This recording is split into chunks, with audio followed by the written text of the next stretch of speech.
bahwa ternyata bahwa ternyata agama atau agama yang tertua asli, ya, agama yang tertua dan asli, kita tuh sudah memiliki satu agama sebenarnya sebelum agama-agama dari luar itu masuk, maka kita sudah mempunyai satu agama, yaitu yang disebut dengan kapitayan. Nah, ini bisa di full screen, Mbak Mulan.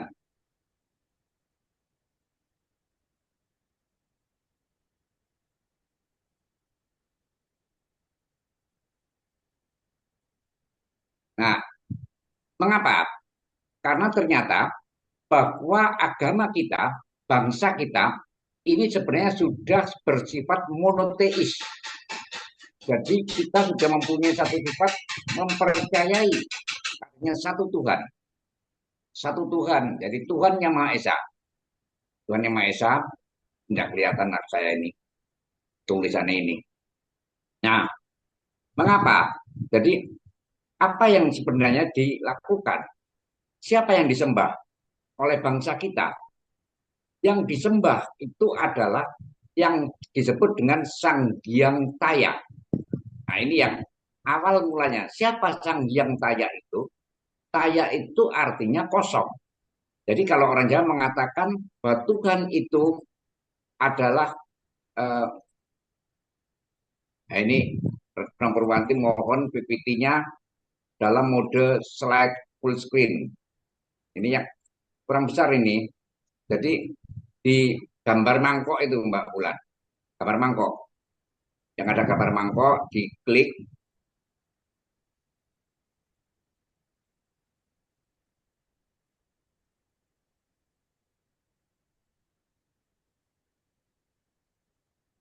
bisa diklik lagi.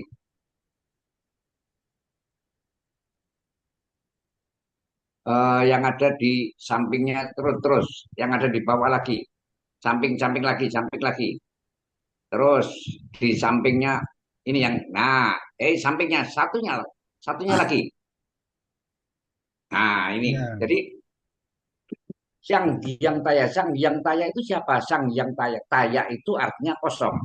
Sehingga orang Jawa mengatakan bahwa Tuhan itu tan keno kinoyo ngopo. Tidak bisa dibayangkan bagaimana wajahnya, bagaimana rupanya, di mana tempatnya. Karena semuanya itu serba kosong. Sehingga Kapitayan ini merupakan satu konsep agama. Jadi Kapitayan merupakan satu konsep agama yang mengacu kepada nilai-nilai dan tradisi yang dipegang oleh masyarakat. Ini mencakup aspek spiritual dan sosial yang membentuk satu komunitas. Sehingga Kapitayan ini berfungsi sebagai panduan dalam berinteraksi dalam menjalankan satu kehidupan. Jadi Kapitayan itu merupakan satu agama yang monoteis dan hanya menyembah pada Tuhan Yang Maha Esa dengan dan hanya dengan sebutan yang berbeda-beda. Ini saya mengutip dari materinya Pak Engkus Ruswana ini. Jadi tapi nanti akan saya sebutkan. Sedangkan kejawen ini kejawen ini carakannya ini tulisannya Egon adalah salah satu aliran spiritualisme hasil dari akulturisasi agama, ya, khususnya pada agama Islam dengan pandangan hidup yang dianut di sebagian Pulau Jawa oleh suku Jawa. Kejawen merupakan kumpulan pandangan hidup dan filsafat yang telah menyesuaikan dengan masuknya tasawuf Islam dalam kehidupan orang Jawa.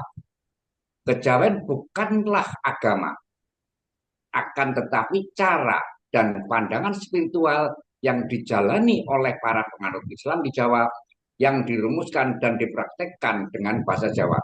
Jadi eh, ada organisasi-organisasi kepercayaan terhadap Tuhan Yang Maha Esa setelah mengalami satu akulturisasi dengan agama-agama yang lain, salamnya juga berbeda. Tidak hanya sekedar rahayu, tapi ada yang mengatakan salam. Jadi, Assalamualaikum, salam rahayu. Jadi sudah mulai ditambahin. Assalamualaikum, salam rahayu. Ada lagi yang mengatakan menerjemahkan alhamdulillah itu juga dengan bahasa Jawa. Jadi di sini terlihat adanya satu akulturisasi antara agama dengan yang ada. Tetapi bangsa kita melihat dari next Mbak Ulan.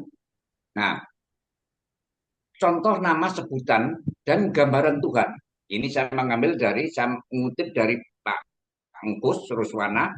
Jadi dari Batak, dari Parmalim, menyebut Tuhan dengan Opu Mula Jadi, Nabolon, dan Nebata atau pencipta alam.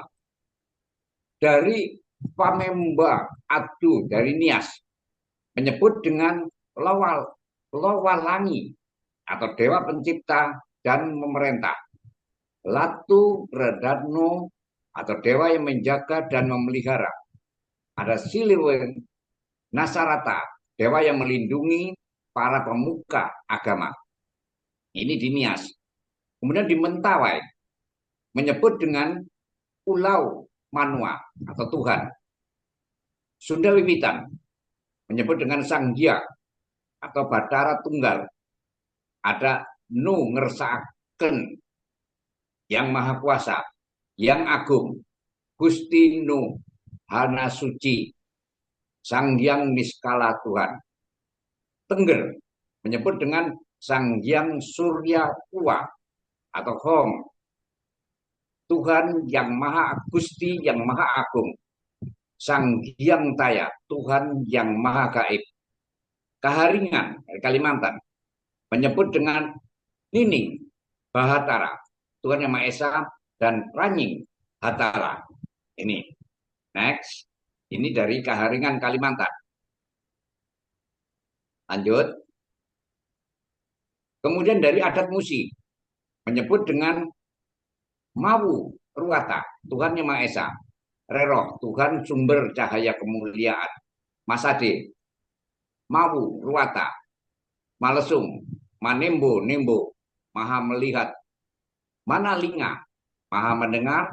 Renga Rengan, Maha adil. Dari Mapurondo, Debata Matampa, Tuhan sang pencipta. Kemudian dari Bugis, Sulawesi Selatan, Dewata Suai, Henggona.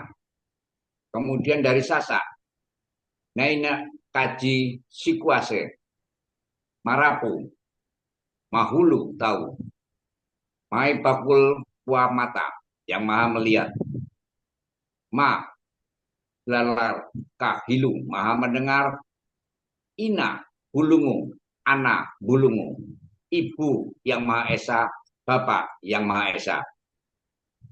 Nama puluk pulung, matanya ma balaru, kahilu, Maha melihat dan Maha mendengar. Kemudian dari Sabu, dari NTT, Deo Ama. Lanjut. Nah, ini sejarah perkembangan agama kepercayaan di Indonesia. Pada zaman prasejarah atau pra-Hindu, leluhur bangsa kita telah menganut satu sistem keagamaan dan telah menciptakan perilaku kehidupannya berdasarkan nilai luhur dan spiritual ketuhanan Yang Maha Esa. Di sini banyak terjadi bahwa bukti-bukti prasasti-prasasti yang menyebutkan bahwa bangsa kita telah mempunyai agama sebelum agama-agama itu masuk. Misalnya bisa dilihat di dalam situs Purbakala di Gunung Padang. 20.000 sampai 3.000 sebelum Masehi. Jadi sebelum Masehi kita sudah punya. Kita mempercayai, kita sudah memiliki satu agama.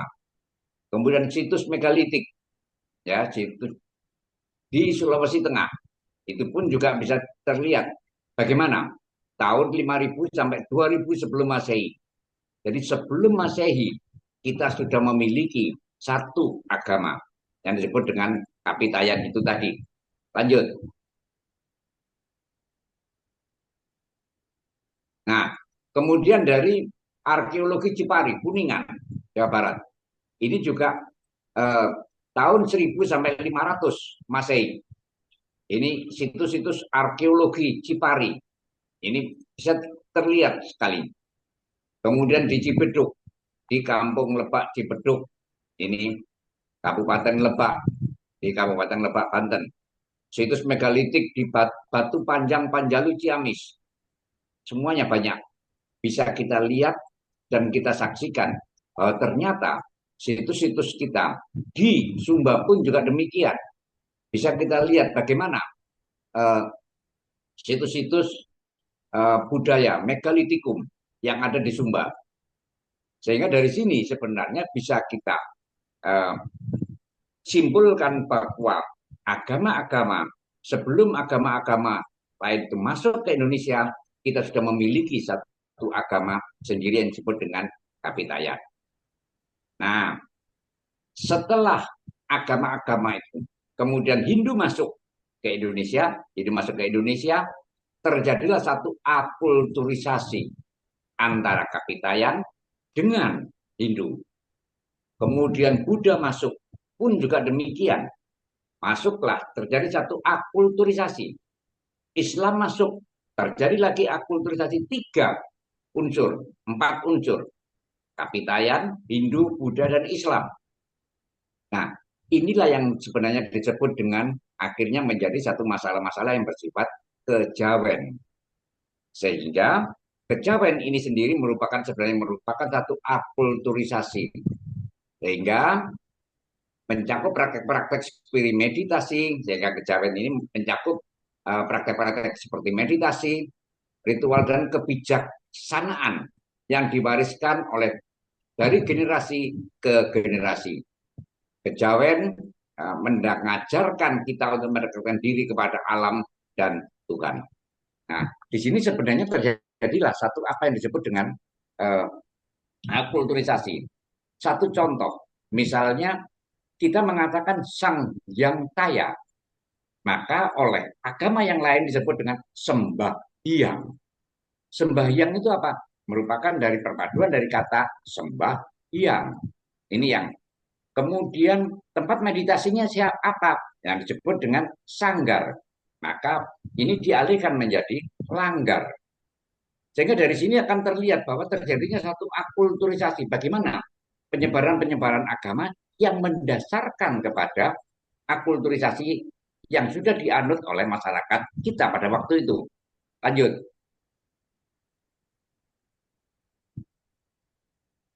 Nah, kapitayan dalam kehidupan sehari-hari. Dalam kehidupan sehari-hari, kapitayan mempengaruhi cara kita berperilaku, ya, berperilaku dan menjalin hubungan. Nilai-nilai yang dikandung dalam kapitayan membantu harmoni ya, mengharmoniskan dalam masyarakat. Sehingga kita akan memperkuat ikatan sosial antar individu. Satu contoh, misalnya dengan kata-kata selamatan. Berasal dari kata selamat. Kalau kita ingin selamat, kita melakukan satu selamatan. Ini tujuannya apa? Adalah untuk mengikat, memperkuat ikatan-ikatan sosial yang ada di masyarakat dengan selamatan. Bergotong royong, kita makan bersama. Ini merupakan satu hal dan selamatan tersebut sampai sekarang pun juga masih tetap digunakan, masih tetap dilaksanakan oleh masyarakat. Apakah itu masyarakat Jawa, masyarakat yang agamis, atau masyarakat yang apa? Semuanya masih akan melaksanakan istilah selamatan, hanya dengan istilah-istilah yang juga berbeda. Ini yang setiap kali menyebutkan bahwa segala sesuatu yang dianggap bertuah, sehingga setiap sesuatu yang dianggap baik, sesuatu yang dianggap lebih, mempunyai lebih, orang Jawa menyebut dengan kiai. Jadi menyebut dengan kiai. Dan sampai sekarang juga tetap masih digunakan. Misalnya, pada nama-nama pusaka. Nama-nama pusaka. Kita menyebut dengan ada yang disebut dengan kiai kanjeng. Ya. Misalnya Kiai Nogososro. Ini. Kiai Sapu Inten. Kiai Nogorojo. Kemudian ada lagi yang disebut dengan Kiai Selamet. Sebuah lembu. Sebuah lembu. Tetapi kita juga menyebut tokoh-tokoh agama, ya tokoh-tokoh agama dengan sebutan kiai, karena dianggap kita mempunyai satu anggapan bahwa kalau seseorang sudah mendapatkan panggilan atau sebutan atau predikat kiai, maka dia akan mempunyai satu kelebihan-kelebihan atau tuah-tuah yang dapat dipercaya oleh masyarakat lainnya atau umatnya. Sehingga menyebut dengan kata-kata kiai. Ini berbeda dengan sehingga kiai tersebut ada yang sudah digabungkan. Kalau dia sudah menjadi menunaikan ibadah haji, maka sebutan kita dengan kiai haji. Tapi kalau belum naik haji, belum menunaikan ibadah haji, kita hanya menyebut kiai. Misalnya Kiai Andri Purnaman. Ini misalnya ya, ini kiai. eh, tapi itu hanya sebutan untuk pria. Jadi ini yang, nah lanjut. Ini kapitayan dalam kehidupan sehari-hari. Sekarang praktek kejawennya bagaimana? Praktek kejawen itu seringkali melibatkan ritual-ritual yang bertujuan di luar hubungan dengan alam, yang mengkaitkan memperkuat hubungan dengan alam dan spiritualitas. Ini termasuk satu upacara-upacara adat, doa, dan meditasi yang dilakukan secara rutin. Praktek ini memberikan nilai dan kebijaksanaan dalam satu kehidupan. Sehingga dari sini sebenarnya kita lihat bagaimana sebenarnya praktek yang akulturisasi. Misalnya kita melihat setiap bulan Muharram, ya, setiap bulan Muharram atau mulut, ada yang disebut dengan sekaten.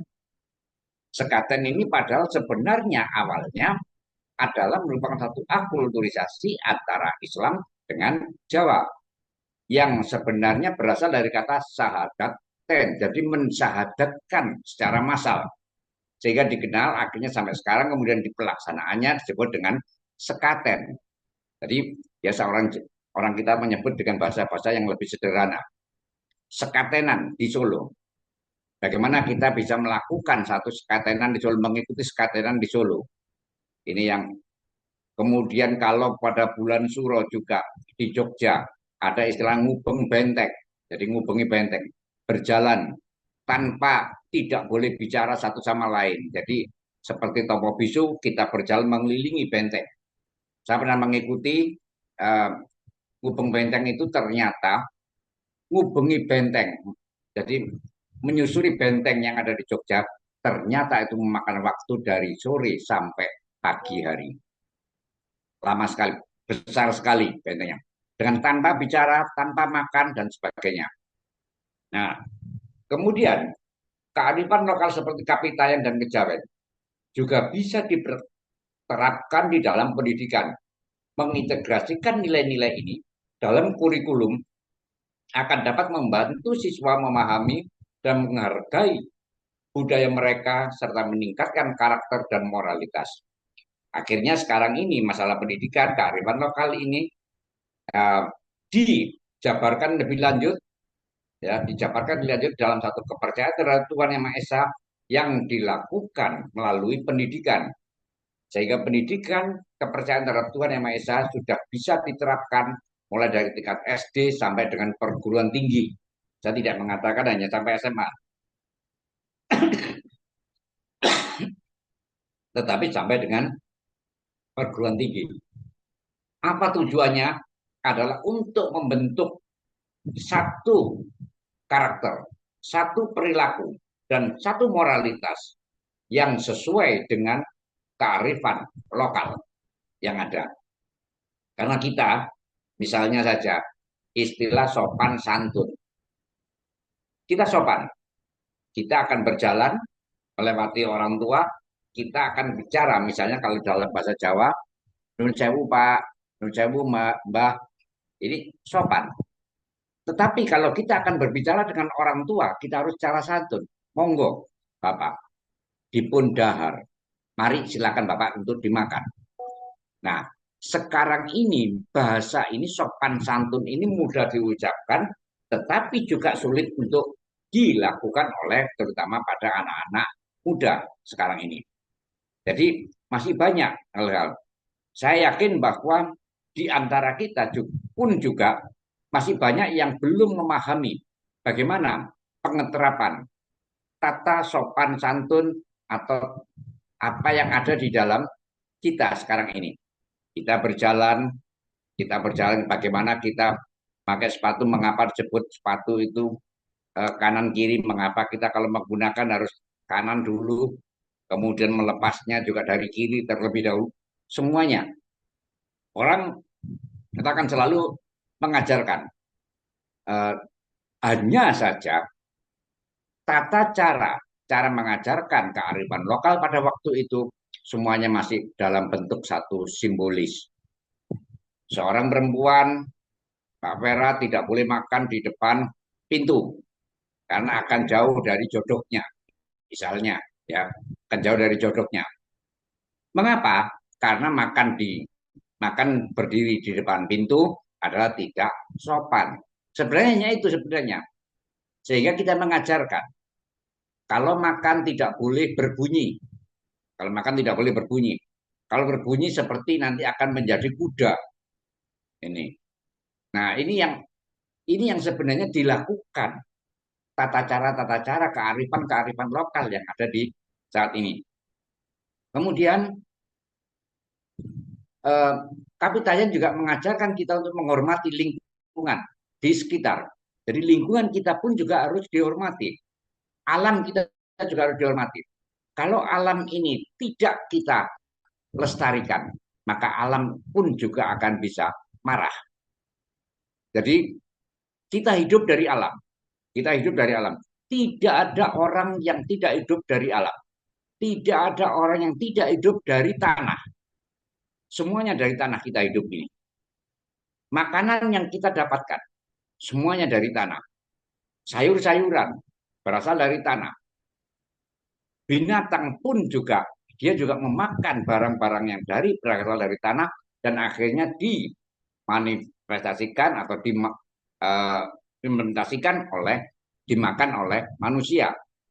Ini yang sehingga dari sini sebenarnya bisa dilihat ada beberapa eh, orang-orang kalau misalnya kita tidak menghormati alam, kita tidak melestarikan alam, maka alam itu pun juga bisa marah. Dan kemarahan alam itu sendiri merupakan satu tanda-tanda bagaimana kerusakan peradaban manusia.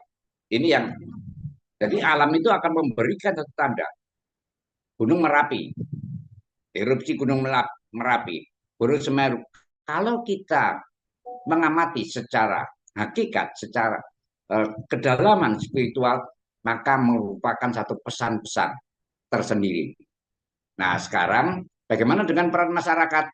Masyarakat akan berperan penting untuk menjaga dan melestarikan Kapitayan dan Kejawen melalui kolaborasi dan partisipasi aktif. Mereka dapat memastikan peran bahwa nilai-nilai ini tetap hidup dan relevan di tengah perubahan zaman. Inilah pentingnya Indonesia merayakan perbedaan. Jadi antara kepercayaan terhadap Tuhan Yang Maha Esa dengan agama-agama yang lain pun juga sudah setara. Ini yang kita sama-sama hidup di dunia ini. Kita tidak bisa mengingkari adanya satu perbedaan, karena perbedaan ini merupakan satu anugerah yang tidak bisa kita pilih. Saya tidak akan bisa memilih. Ya, saya tidak akan bisa memilih. Mengapa saya menjadi orang Jawa? Pak Angkus menjadi orang dari Sunda dan sebagainya. Kita tidak akan bisa memilih. Ini yang dan lanjut tantangan modernisasi. Di dalam era modernisasi, tantangan akan muncul dalam mempertahankan Kapitayan dan Kejawen. Perubahan gaya hidup, ini perubahan gaya hidup dan pengaruh budaya. Kita tahu bahwa anak-anak sekarang lebih mengenal budaya Korea daripada budaya kita sendiri. Daripada budaya kita sendiri.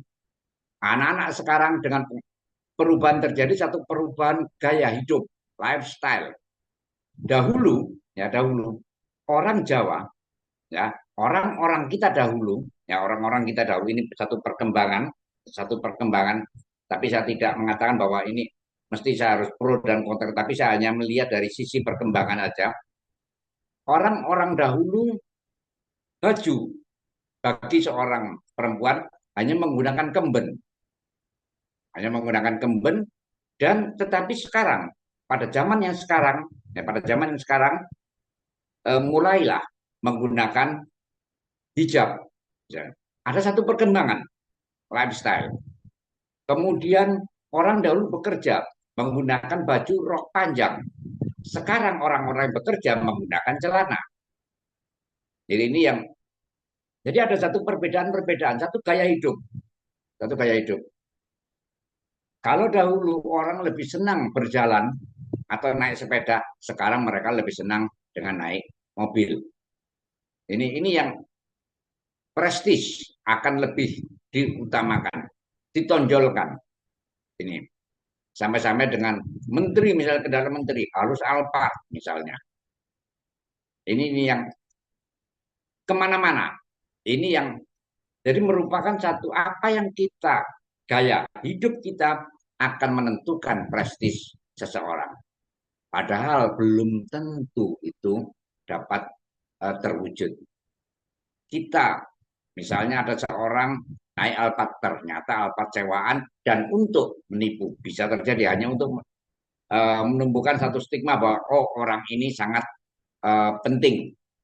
Nah, disinilah sebenarnya saya hanya menghimbau, mari kita tumbuhkan jati diri kita, kepribadian kita, bahwa kepribadian bangsa Indonesia ini akan sangat berbeda dengan kepribadian bangsa lain.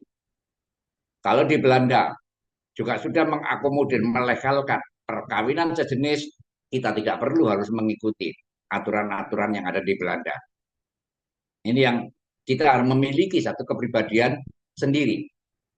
Orang yang ada di Baduy, misalnya, orang yang ada di Baduy, juga memiliki satu kepribadian tersendiri. Dia lepas dari modernisasi.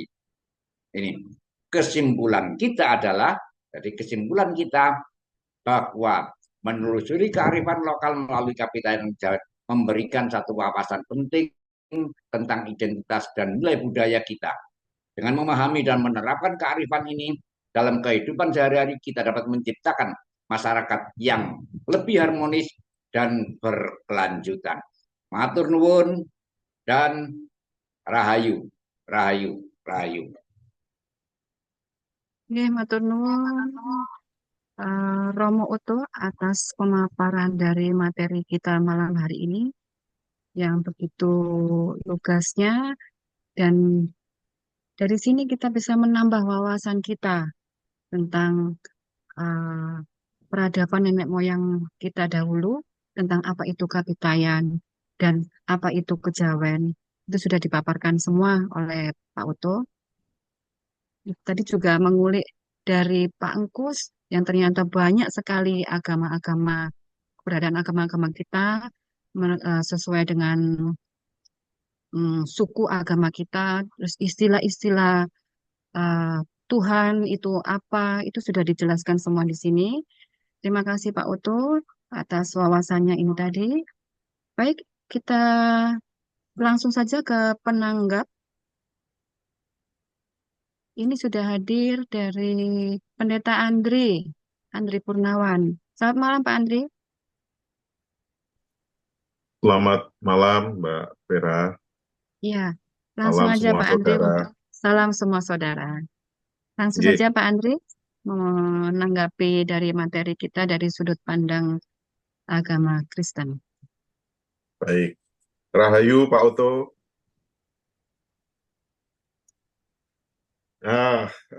Saya senang sekali mendengar pemaparannya Pak Oto, di mana sesungguhnya Pak Oto menunjukkan betapa agama itu tidak dapat dipisahkan dari kebudayaan. Agama itu seperti dua sisi mata uang.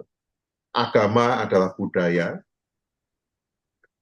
itu eksteriornya kalau rumah, agama itu interiornya, dan agama adalah produk kebudayaan. Mau diklaim itu datangnya dari surga, mau diklaim itu berasal dari wahyu ilahi, tapi tidak bisa dipungkiri bahwa agama itu selalu melekat dengan kebudayaan. Dan setiap agama pasti melakukan glorifikasi atau pemuliaan terhadap kebudayaan di mana ia berasal. Kalau dalam konteks Yahudi misalnya, ya yang diglorifikasi, yang dimuliakan ya pasti bangsa Yahudi. Kitabnya ditulis dalam bahasa Ibrani. Dalam konteks Yunani, Perjanjian Baru Kristen itu latar belakangnya Alkitab ditulis dalam bahasa Yunani.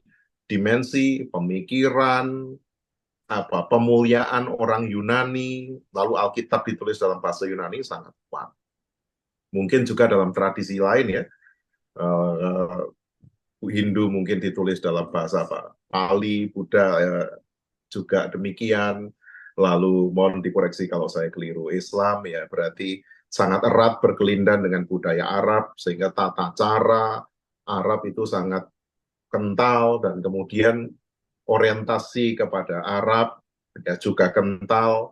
Ketika kekristenan di era reformasi berkelindan dengan imperialisme, ya orientasi jadi Kristen itu ya berarti tadi Londo, dan seterusnya dan seterusnya. Artinya kita harus mengakui menurut saya bahwa agama itu selalu berkelindan dengan kebudayaan, dan ketika kita mengakui itu, kita akan beragama secara dewasa.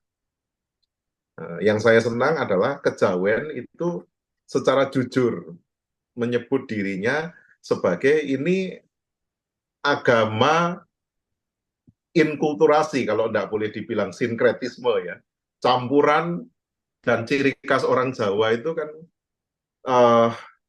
sangat adaptatif, merangkul semuanya. Dan saya senang juga kalau kemudian agama-agama yang lain yang sudah terlebih dahulu ada, yang sebetulnya ya produk kebudayaannya menurut saya, kapitayan disebut sebagai kepercayaan. Dan itu adalah sebutan yang sangat general ya, umum, dan menurut saya sangat toleransi, karena seperti yang dipaparkan Pak Oto tadi, agama Newong Bata, agama Kalimantan, agama Sunda, agama dari manapun disebut itu kepercayaan. Nah, saya kira bangsa Indonesia punya hutang besar untuk belajar toleransi dari saudara-saudara kita yang kepercayaan. Dan bahkan di dalam sejarah teologi Katolik dan kekristenan, kemudian belajar tentang inkulturasi, belajar tentang kontekstualisasi, itu sesungguhnya ya dari kawan-kawan Kejawen, atau bahkan bisa dirunut lebih jauh lagi dari kawan-kawan Kapitayan. Dan saya setuju Pak Oto, Kapitayan itu harus dihidupkan lagi, sehingga dan menurut saya sah-sah saja seorang menjadi Kristen tapi juga sekaligus Kapitayan. Nah, ini mungkin akan jadi genre beragama yang baru. Menjadi Islam sekaligus Kejawen kan sudah banyak ya di Indonesia. Nah, kalau mau ditarik lagi, dan pasti ada benturan kebudayaan di situ. Agama warisannya Yahudi, warisannya Londo, dipertemukan dengan agama Jawa yang warisan misalnya dari abad keempat, pasti ada benturan kebudayaan. Agama warisan Aufklärung yang sangat menekankan logika, cara berpikir sistematis, yang anti mitologi, bertemu dengan agama produk abad kelima yang semuanya simbolik, pasti ada benturan. Tapi memang menarik kalau kemudian para tokoh di EMP ini melakukan kajian-kajian dengan prinsipnya begini, kita tuh mencintai agama kita, yaitu warisan dari orang tua kita, ya, warisan dari para pendahulu kita, dari para misionaris, dari para mubalik, dari para ahli kitab, ya, tapi sesungguhnya kita harus mengakui bahwa tiap apa-apa itu produk kebudayaan. Dan pencarian tentang identitas itu adalah proses yang tidak akan pernah selesai. Jadi kalau saya merasa bahwa saya ini Kristen, wis jodoh, ojo diutak-utik, ojo dicampur-campur nih, maka kekristenan saya itu kekristenan anak TK. Ya, ya. Itu kalau dalam, dulu saya pernah ya mengungkapkan 6 stages of faith-nya James Waller, ya yang paling mendasar gaya beriman, ya reward and punishment atau gaya beriman benar salah berdasarkan tradisi yang literer. Justru pencarian kita akan identitas kita itu harus berjalan seiringan dengan pencarian kita atas kedewasaan keagamaan kita, termasuk mendamaikan atau mempertemukan, misalnya saya seorang Jawa, ya kejawaanku dengan kekristenanku bisa berdialog. Dan dengan itu agama akan menjadi agama yang adaptif dan bisa menyesuaikan dengan segala kondisi. Kalau saya misalnya orang Kristen, ketemu dengan Pak Oto, orang penghayat, nah kalau ada titik temu nih, podo Jawa nih, ini bisa rukun. Saudara-saudara kita yang orang Bali misalnya, Muslim Bali dengan Hindu Bali, ketemu, wah podo Bali ini bisa rukun pasti. Jadi kita perlu mencari titik temu bersama. Sehingga baik kapitayan atau kejawen atau agama-agama kita ini perlu diinterpretasikan ulang secara lebih dewasa sambil mengaku bahwa intinya di apa-apa ini warisan budaya. Tugas kita sebagai generasi yang baru ya memang meneruskan, mengembangkan, menginterpretasikan, mengkontekstualisasikan warisan budaya itu untuk sesuatu yang lebih bersumbangsih bagi perdamaian dan keutuhan ciptaan. Matur nuwun Pak Oto, saya sangat dicerahkan dengan itu. Dan mulai sekarang saya akan menjadi Kristen sing luwih Jawa. Ya. Ya. Terima kasih Pendeta Andre atas tanggapannya yang dari sudut pandang agama Kristen. Menganggap agama itu tidak bisa dipungkiri melekat dengan kebudayaan. Baik, untuk selanjutnya kita melangkah ke penanggap berikutnya. Ada dari Hindu, Romo Miswanto. Selamat malam, Romo. Sugeng dalu Bu. Nggih, Salam semua saudara. salam semua saudara. Monggo Vera, untuk menanggapi dari sudut pandang agama Hindu. nggih. Terima kasih Bu Vera. Rahayu Pak Oto, luar biasa. Wanyu. Nggih, salam semua saudara untuk teman-teman semua di IMP. Langsung saja saya ingin memberikan apresiasi yang luar biasa untuk pemaparan pada malam hari ini. Apa yang disampaikan oleh Pak Oto seakan-akan menggugah kembali atau semangat untuk membangkitkan kembali apa yang sudah diwariskan oleh para leluhur. Mohon izin Pak Oto, kalau saya boleh menanggapi, karena saya adalah penekun bahasa Jawa Kuna dan bahasa Sanskerta. Kebetulan saya juga ngajar keduanya di kampus Malang. Jadi ada beberapa pendekatan terkait dengan istilah kapitayan. Kalau di dalam bukunya, di dalam Bau Sastra Jawa, kapitayan itu adalah agama. Tapi kapitayan di sini, agama yang berarti agama, itu adalah merupakan bahasa Jawa baru yang dikembangkan dari bahasa Jawa Tengah. Nah, kalau dirunut asal katanya, kapitayan itu sebagaimana yang tadi Pak Oto sampaikan bahwa di sana ada asal katanya adalah kata taya. Taya itu bahasa Jawa Kuna yang artinya suwung atau tidak ada. Nah, kata taya ini sebenarnya kosakatanya berasal dari bahasa Sanskerta. Tan yang artinya tidak. Jadi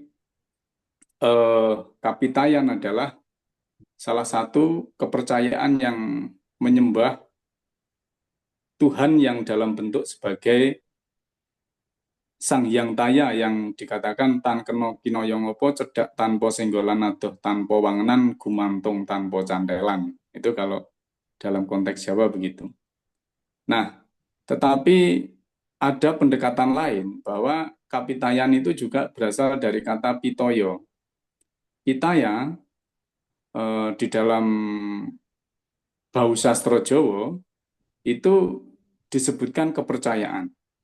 Nah, tetapi pitaya ini itu sekali lagi juga ada erat kaitannya dengan bahasa Jawa kuna yang berasal dari kata pita. Bahkan Purwodarminto itu mengatakan mata pitaya. Jadi kepercayaan terhadap orang tua, leluhur yang dari ayah dan ibu. Nah, mata itu dalam bahasa Sanskerta artinya ibu, pita itu artinya ayah. Jadi pitayan itu adalah kepercayaan sesungguhnya kepada para leluhur. Makanya orang-orang Kapitayan selalu memuja roh-roh para leluhur. Yang ini juga sangat terkait dengan kepercayaan sebelumnya. Yang tadi Pak Oto mengatakan, Romo Oto mengatakan animisme dan dinamisme. Jadi sejauh sebelum Hindu Islam masuk ke Jawa. Nah, dalam konteks ini, kalau saya menitik dari kata pita, pita dalam bahasa Sanskerta artinya ayah, maka sesungguhnya Kapitayan itu tadi, mengapa dia kok menjadi monoteisme? Kenapa? Karena konteksnya adalah sudah ada pengaruh bahwa Tuhan itu pita lagi. Makanya dalam konteks Sang Yang Menang, kemudian Sang Yang Wening dan seterusnya, itu Tuhan itu dipersonifikasikan sebagai laki-laki. Tentu ini berbeda dengan konsep Hindu yang menganut Tuhan adalah Ardhanariswari. Jadi Tuhan itu adalah ya laki-laki ya perempuan. Jadi Tuhan itu tidak laki-laki dan tidak perempuan. Nah, dalam konteks ini sesungguhnya konsep monoteisme yang sesungguhnya tidak murni. Kenapa? Karena tadi dikatakan walaupun Tuhan itu tunggal, Sang Yang Tunggal disebut tunggal, tapi beliau disebutkan dengan banyak nama. Kalau dalam konteks Hindu itu ada di dalam Rigveda bahwa Ekam Satipra Bauddha Wadanti, bahwa Tuhan itu walaupun satu tetapi disebutkan dengan banyak nama. Ada banyak sebutan panggilan untuk beliau. Tadi sudah disebutkan oleh Romo Oto dengan sangat luar biasa tadi. Nah, mengapa kok menjadi apa namanya monoteistik tetapi tidak murni? Kenapa? Karena ada banyak yang mempengaruhi tadi. Kalau saya melihat bahwa apa namanya Kapitayan ini meskipun ajaran asli dari leluhur kita yang ada di Indonesia, tetapi ada banyak pengaruh-pengaruh ajaran-ajaran yang datang kemudian. Bahkan kata-katanya yang disebutkan yang ada di dalam konteks Kapitayan itu sendiri adalah pengaruh-pengaruh bahasa yang juga ada di dalam agama-agama setelahnya seperti agama Hindu, Buddha dan sebagainya. Sehingga tidak bisa dikatakan bahwa agama asli itu tidak ada pengaruhnya sama sekali. Jadi ada pengaruhnya yang menurut Abdullah Cipto Prawiro dalam buku Filsafat Jawa, beliau seorang filsuf Jawa, itu menentang istilah sinkretisme seperti yang dikatakan oleh Clifford Geertz bahwa agama Jawa itu adalah sinkretik ya. Jadi sinkretik itu semacam percampuran. Tapi di sana oleh tokoh-tokoh Jawa itu ditolak. Termasuk Suyamto dan Clifford Geertz bahkan mengatakan bahwa mereka menolak sinkretik tetapi menyebutkan dengan istilah mozaikisme. Nah, mozaikisme tadi seperti yang disampaikan oleh Pak Pendeta Andri tadi ya. Jadi semacam inkulturasi tadi. Jadi beda itu dengan sinkretik. Nah, teman-teman Kapitayan itu karena diberikan angin segar oleh pemerintah, maka mereka ingin mengakui ya, mengakui diri bahwa mereka itu adalah memiliki agama yang memang dari leluhurnya, dan itu kita harus hargai dan semangat untuk kembali membangkitkan Kapitayan itu sungguh-sungguh sangat sangat luar biasa. Nah, kalau saya melihat dalam konteks saya juga pelaku dari praktisi budaya Jawa, maka Kapitayan itu sesungguhnya adalah bagaimana mencari kawruh tentang kasunyatan. Jadi kasunyatan itu saya kira hampir setiap Kapitayan itu diajarkan, baik itu aliran-aliran yang ada di kejawen maupun di aliran kepercayaan. Nah, saya pernah berdialog dengan teman-teman dari Kapitayan bahwa hidupnya itu adalah untuk mencari kasunyatan bagaimana dia menyempurnakan atau mencari kesampurnaan urip. Jadi golek ngupaya supaya dia mencapai kesempurnaan. Dan ini kalau dikaitkan dengan konteks Hindu, saya kira sangat-sangat erat kaitannya dengan mencari apa yang disebut sebagai kamuksan jati. Jadi mencapai kebahagiaan yang kekal. Nah, bedanya dengan kejawen, ya kalau kejawen jelas bahwa kejawen itu sesungguhnya adalah berkembang dari kebudayaan. Jadi kejawen itu adalah kejawaan di mana unsur-unsur yang ada di dalam kejawen itu praktis tidak hanya berupa spiritual, tidak hanya berupa ritual, tetapi seluruh unsur kebudayaan. Kalau Kuncoro Ningrat mengatakan ada 7 unsur misalnya kebudayaan, di dalam kebudayaan saya kira juga masuk di dalam konteks itu. Nah, kejawen yang kita kenal selama ini tuh banyak sekali ya macamnya, bahkan pandangan-pandangan tentang kejawen itu sendiri juga banyak yang mungkin memiliki banyak perspektif yang berbeda-beda, dan saya kira teman-teman di Jawa itu tidak pernah sama sekali mempertentangkan pandangan-pandangan kejawen itu tadi. Bahwa kemudian berkembang menjadi agama, menjadi aliran kepercayaan, maka itu adalah sesuatu yang wajar. Sebagaimana tadi disampaikan oleh Pak Pendeta Andri bahwa religion is a cultural system, bahwa agama itu adalah sistem budaya. Jadi walaupun mungkin para agamawan itu menolak keras bahwa pendapat Clifford Geertz tentang agama sebagai sistem budaya, tetapi nyatanya memang agama itu apapun tadi dikatakan lahir dari sistem budaya itu sendiri. Dan budaya itu adalah berasal dari akal, jadi akal budi. Sebagaimana asal kata budaya dalam bahasa Sanskerta adalah akal budi. Oleh karena itu sesungguhnya apa yang menjadi kajian mendalam dari para tokoh-tokoh Kapitayan, dari tokoh-tokoh kejawen waktu itu, yang berasal dari akal budinya yang sangat-sangat luhur, maka itulah yang dinamakan sebagai kebudayaan. Dan saya kira perkembangan kebudayaan yang selanjutnya menjadi tadi Kapitayan atau kejawen itu, saya kira nanti juga akan sangat berkembang lagi. Jadi mungkin ke depan akan ada perspektif-perspektif baru tentang Kapitayan dan kejawen. Itulah realitas dari sebuah budaya yang selalu berkembang. Dan saya kira ini juga menjadi tantangan Pak Oto. Tadi saya sepakat bahwa nilai-nilai luhur yang ada di dalam kebudayaan atau kejawen ini sudah mulai luntur. Jadi kalau kita bilang sopan santun, kemudian unggah-ungguh, ini generasi sekarang itu sudah sangat mungkin tidak paham atau banyak yang mengabaikan. Jadi sopan santun di rumah, di sekolah dan sebagainya. Dan ini yang sebenarnya harusnya tetap dijaga baik di dalam konteks Kapitayan, kejawen maupun dalam konteks keagamaan kita. Saya kira teman-teman di Muslim dengan kebudayaan mereka di pondok pesantren yang sangat mengagungkan adab itu akan sangat luar biasa kalau itu akan tetap terjaga sampai nanti kapanpun. Walaupun budayanya berkembang, tapi jangan sampai hal-hal yang penting, nilai-nilai luhur yang penting itu tadi akan berubah. Nah, kalau itu berubah, saya kira ini akan menjadi tantangan berat bagi kita untuk bagaimana kita membina dan mendidik para generasi muda.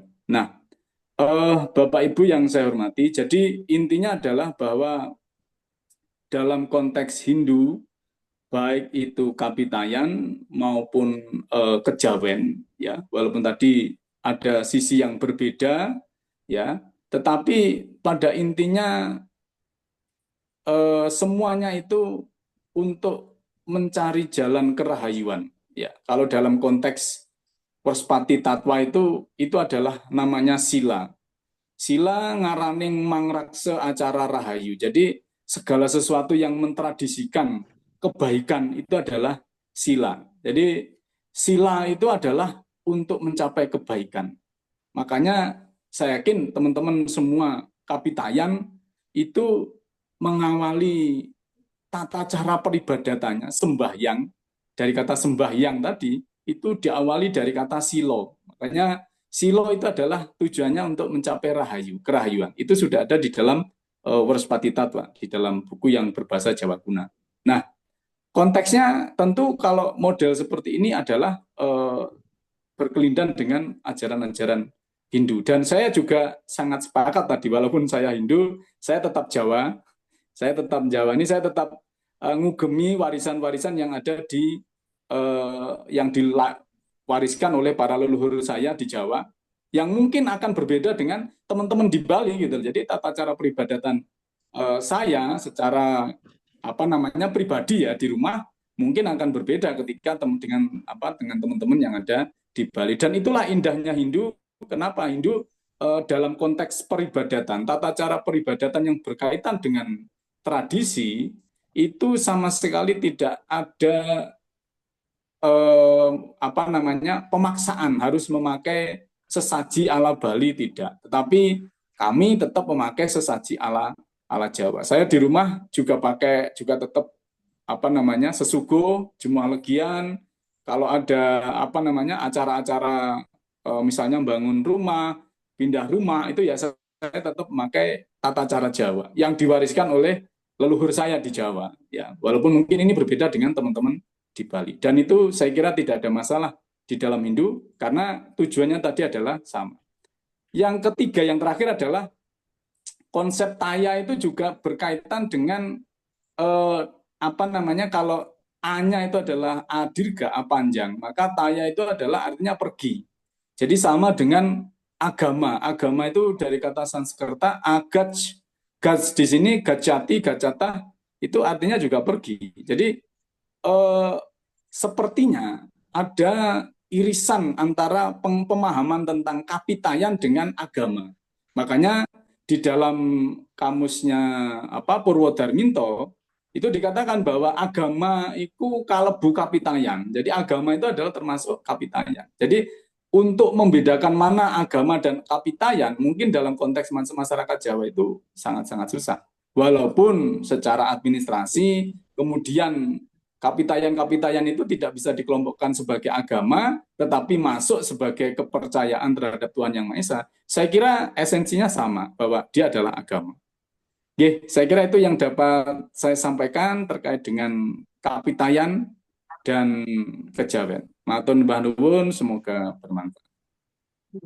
Matur nuwun Romo Miswanto atas tanggapannya ini tadi, yang menurut dari sisi Hindu adalah kapitayan dan kejawen, intinya semua untuk mencari jalan kerahayuan. Dan tadi ada mengulik tentang konsep monoteisme yang ada perbedaan antara Hindu dan kapitayan. Barangkali nanti bisa di-keep oleh Romo Uto, nanti bisa dijelaskan. Terima kasih Romo atas tanggapannya. Penanggap selanjutnya ada dari Buddha, Romo Suwono. Selamat malam Romo. Tidak dengar Romo, dihidupkan audionya.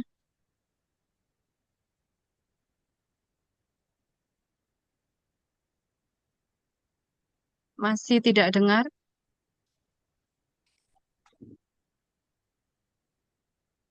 Mungkin bisa lebih dikeraskan lagi Romo. Tidak dengar ini. Keluar. Suaranya tidak keluar. Iya, tidak keluar ini Romo.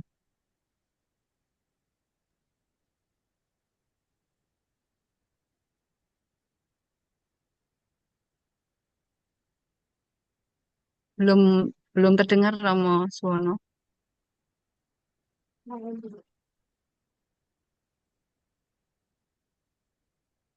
Masih mute itu, masih mute, belum dipijat itu. Iya, tidak terdengar ini. Itu belum apa? Iya, kalau gitu mohon maaf nanti kita skip dulu untuk Romo Suwono, barangkali bisa di ini Cek lagi audionya mungkin. diperbaiki audio. Ya, dicek lagi dulu. Kita menuju ke penanggap selanjutnya dari Konghucu, Bapak Johan Ajuan. Selamat Malam, malam, Ibu Pak Johan Vera. Ajuan. Salam kita semua Salam semua saudaranya. saudara. Ya, salam Silakan. kebajikan untuk Tongkian. Terima kasih atas kesempatan yang diberikan. Sangat luar biasa tadi pemaparan daripada Bapak Utuh, Bambang Wahyudi, dan juga dari pendeta Andrian maupun Bapak tadi dari Hindu Di Hindu, Pak dan Romo Miswanto. Pak Romo Iswanto ya. Dan tadi yang dari Buddha masih ada sedikit teknis ya. Baik, suatu hal yang sangat menarik dari materi ini ada dua poin yang saya garis bawahi. Pertama tadi tentang kiai, sebutan kiai. Saya ingat waktu Pak Subingki, beliau pernah memberitahu saya bahwa kiai itu di dalam istilah Konghucu adalah kiai. Kiai itu menjalankan kebajikan. Jadi orang yang menjalankan kebajikan. Jadi di situ ada suatu persamaan dengan sebutan para kiai yang memang secara konsisten dan konsekuen sudah menjalankan tasawuf ya atau kebajikan di dalam kehidupan sehari-harinya. Lalu kemudian tentang sebutan agama dan kepercayaan. Dari agama Konghucu kita ada 3 yang kita hormati. Pertama itu kepada Tien, Tuhan Yang Maha Esa. Kemudian kepada para Tenming ataupun para suci, dewa-dewi. Dan ketiga itu kepada para leluhur. Dan yang juga termasuk di dalamnya adalah para orang-orang besar atau orang suci yang mempunyai kebajikan yang tinggi. Ya, jadi menghormati ajaran leluhur itu merupakan suatu hal yang sangat ditekankan di dalam pengertian agama Konghucu. Lalu sebutan agama dan aliran kepercayaan dalam pengertian kami agama Konghucu ada sebuah ayat, saya mengangkat sebuah ayat yaitu di kitab Chongyong Tengah Sempurna. Di situ mengatakan bahwa firman Tuhan itulah disebut watak sejati yang bersemi di dalam setiap hati setiap manusia. Dari dasar itulah manusia mempunyai bakat untuk berbuat kebajikan. Kemudian hidup mengikuti watak sejati ini, yaitu selalu tidak menyimpang daripada watak sejati yang berupa cinta kasih dan kebenaran itu disebut sebagai hidup di dalam jalan suci. Dan bimbingan untuk hidup di dalam jalan suci itu disebut sebagai ajaran ataupun agama. Nah, bagi kami untuk yang dinamakan sebagai aliran kepercayaan kepada Tuhan Yang Maha Esa dalam tanda kutip, sesungguhnya itu juga sebuah ajaran untuk menuntun umatnya agar hidup senantiasa di dalam jalan suci, bimbingan watak sejati yang dikehendaki oleh Tuhan. Sehingga kami berkesimpulan bahwa sesungguhnya aliran kepercayaan itu juga adalah agama. Namun sering kita karena dipengaruhi oleh adanya sebuah pernyataan yang mengatakan, ya mungkin di dalam Kamus Bahasa Indonesia Besar itu juga ada ya, mengatakan bahwa agama itu harus memenuhi 6 syarat, yaitu pertama memiliki itu ketuhanan yang Maha Esa, kemudian memiliki nabi, memiliki kitab suci, memiliki umat, dan memiliki tempat ibadah.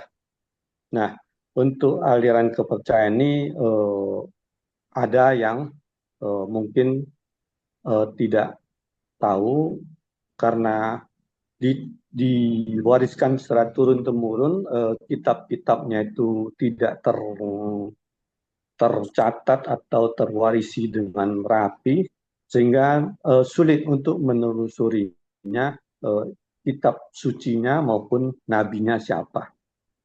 Sehingga itu dikategorikan sebagai bukan agama. Maka dan perlu kita ketahui bahwa istilah agama itu juga merupakan sebuah istilah import dari budaya luar, sehingga mungkin sudah saatnya kita perlu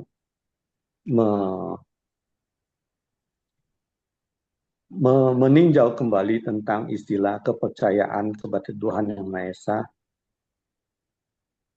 seolah-olah itu merupakan suatu aliran kepercayaan yang sifatnya belum setara dengan agama. Karena di dalam pengertian agama Konghucu bahwa segala sesuatu ajaran yang membimbing umat manusia agar senantiasa dia itu berada di dalam jalan suci yang diwariskan oleh watak sejati kita yang merupakan firman daripada Tuhan, maka itu adalah ajaran agama. Mungkin itu saja dari kami. Terima kasih Mbak Vera. Salam kita semua saudara. Terima kasih. Terima kasih Pak Johan Ajuan atas tanggapannya. Dan dari sudut pandang Konghucu bahwa aliran kepercayaan itu sesungguhnya adalah agama. Tapi karena dipengaruhi sebuah pernyataan bahwa agama itu ada syarat-syarat tertentu yang harus dipenuhi, maka sehingga aliran kepercayaan itu seringkali tidak dikategorikan sebagai agama, gitu. Terima kasih Pak Johan Ajuan. Baik, saya kembali ke Romo Suwono. Barangkali Ya, Mbak sudah Vera, bisa. Ya, suaranya sudah masuk. terdengar. Sudah Terima terdengar kasih Romo. Mbak Vera. Monggo. Salam Salam semua semua saudara. Mohon maaf, mungkin saya paling baru di sini ya, paling muda bergabung di sini. Sini ada senior-senior yang luar biasa, tadi Romo Oto, kemudian Pak Miswanto itu sangat luar biasa, karena beliau teman satu kota ya, sama-sama dari Batu. Saya mewakili Bante Tejapunyo tadi. Begini Bapak Ibu yang saya hormati, saya mengawali dari konsep kapitayan tadi dengan sebuah kata dari Buddha yang mengatakan bahwa dhamma yang diajarkan itu hanya segenggam daun. Artinya Buddha mengakui bahwa ada sebuah konsep atau mungkin hasil akal budi seperti yang disampaikan oleh Romo Wiswanto tadi, itu adalah sebuah kebenaran yang memang diakui oleh sekelompok orang. Maka Buddha tidak menampik bahwa kebenaran itu adalah bagian dari sebuah pola pikir, pola hidup, dan cara pandang pada masa itu. Tadi sudah diulas cukup dalam, apalagi sama Romo Wiswanto ini tentang kapitayan dan sebagainya.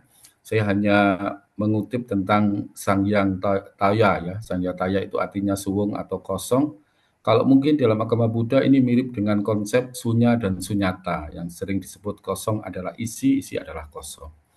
Nah, kata-kata ini mengatakan bahwa dalam konsep ketuhanan dalam Buddhisme atau dalam agama Buddha adalah ati ajatang abutang angkatang asangkatang, yang artinya bahwa Tuhan itu tidak dilahirkan, tidak dijelmakan, dan tidak diciptakan, tetapi keadaannya maha mutlak. Ini konsep ketuhanan dalam agama Buddha.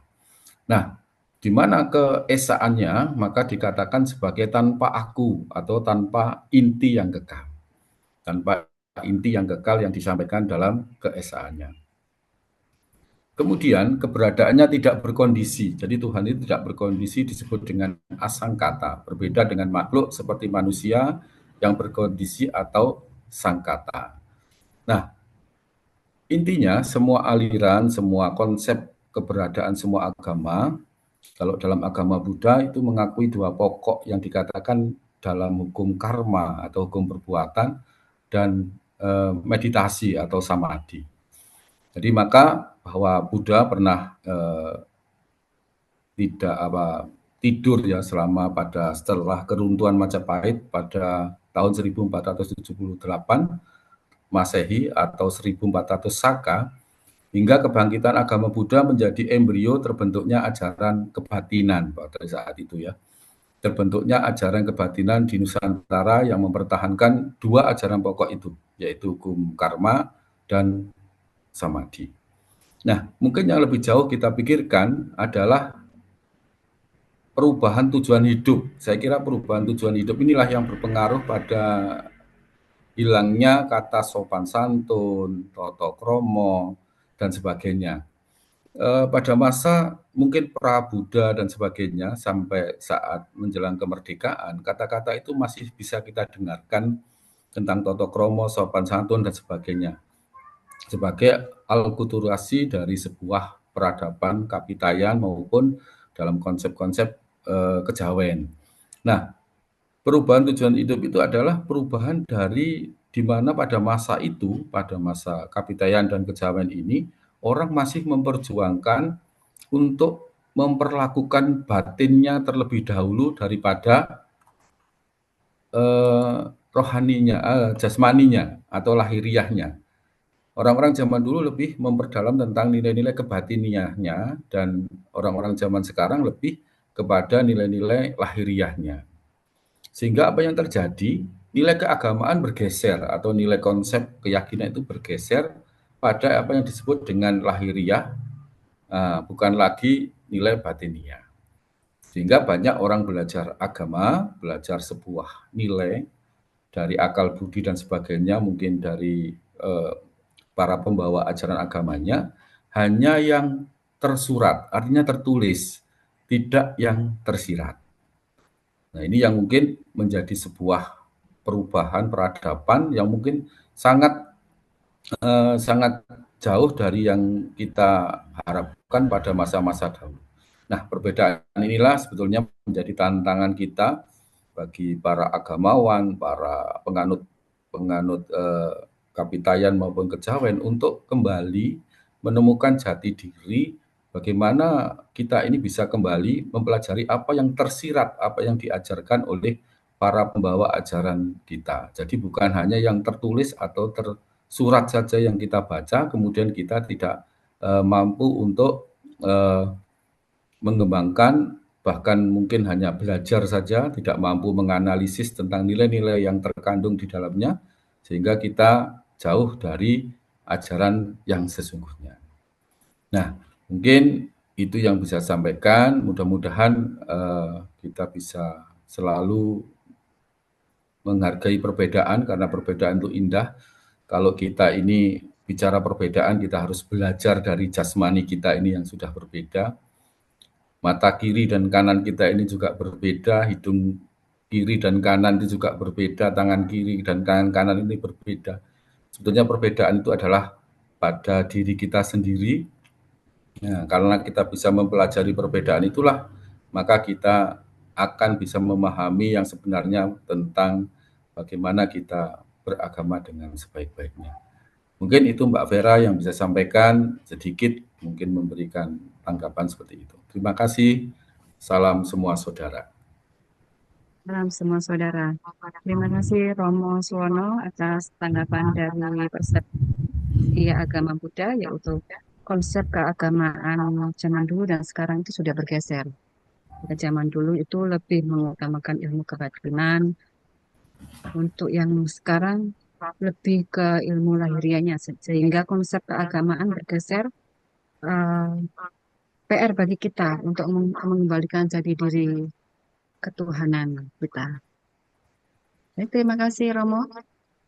Untuk selanjutnya penanggap dari agama Katolik, Romo Jusi. Selamat malam, Romo Jusi. Iya, Assalamualaikum Mbak Vera. Waalaikumsalam warahmatullahi wabarakatuh. Monggo Romo. Ya, terima kasih. Kami dari Katolik, terima kasih ke Jawa, terima kasih ke Kapitayan. Dan memang apa yang disampaikan oleh Romo Otto tadi, kita juga Katolik, satu mempercayai satu Tuhan, kemudian juga yang kedua, dalam kehidupan sehari-hari kita juga ada selamatan, kemudian dalam hal pendidikan juga pendidikan karakter, kemudian yang keempat soal lingkungan hidup, kemudian yang kelima soal peran masyarakat di dalam kolaborasi dan partisipasi. Kemudian juga yang keenam soal tantangan modernisasi. Kita Katolik itu berterima kasih ke Jawa karena awal mula Katolik masuk ke Jawa khususnya ada Pastor Van Lith yang memang sebelumnya itu mempelajari dan dibekali dengan ilmu budaya serta adat Jawa terlebih dahulu. Dan ini beliau belajar kurang lebih selama 1 tahun. Kemudian pada tahun 1897, Van Lith ini dipindahkan ke Muntilan. Ia tinggal di sebuah desa bernama Desa Semampir di pinggir Kali Lamak. Nah, kemudian Van Lith mulai menjalankan misinya di Muntilan dengan membangun sebuah sekolah dan bangunan gereja. Pada tahun 1900, Van Lith mendirikan sekolah Katolik, lalu sekolah guru, dan sekolah pendidikan guru pada tahun 1906. Pada tahun 1904, Van Lith juga sempat berkunjung ke Sendansono, Kulon Progo, Yogyakarta. Dan akhirnya di Sendansono inilah Van Lith untuk pertama kalinya membaptis sebanyak 171 orang desa pada tanggal 14 Desember 1904. Kekatolikan kita khususnya di Jawa memang dari Pastor Van Lith ini, dan pada saat pertama kali untuk pembaptisan Katolik juga secara adat Jawa. Jadi kita yang Katolik berterima kasih kepada Jawa dan juga kepada Kapitayan. Demikian Mbak Vera. Baik, terima kasih Romo Jusi atas tanggapannya. Melangkah ke penanggap selanjutnya, ini penanggap terakhir kita dari agama Islam. Selamat malam, Gus Nisam. Selamat malam, Mbak Vera. Ya, terima kasih. Monggo untuk menanggapi tema di atas, apakah ada kaitannya dalam ilmu ketasawufan kita? Ya, Monggo. bagus sekali yang disampaikan Pak Uto. Erat sekali kaitannya dengan tasawuf Islam, yang intinya ajaran Kapitayan. Persamaannya dengan tasawuf Islam adalah pertama, ngudi sejati ning becik, kemudian anggayuh kasampurnaning urip, dan harus berbudi bawa leksono. itu adalah intisari ajaran kapitayan yang sangat sesuai dengan tasawuf Islam. Ngudi sejatining becik. Ngudi itu berupaya keras menggapai cita-cita bagaimana agar terwujud. Sejati itu hakiki. Becik itu baik yang paling baik. Kebaikan yang terbaik. Itu sesuai dengan prinsip ajaran tasawuf, yaitu mujahadatun nafsi. Harus perang melawan diri sendiri. Untuk bisa menggapai sejatining becik, seseorang harus mampu mengalahkan atau menundukkan diri sendiri terlebih dahulu. Baru sejatining becik, bahasa Arabnya, bahasa Al-Qur'annya albir, baru bisa diraih.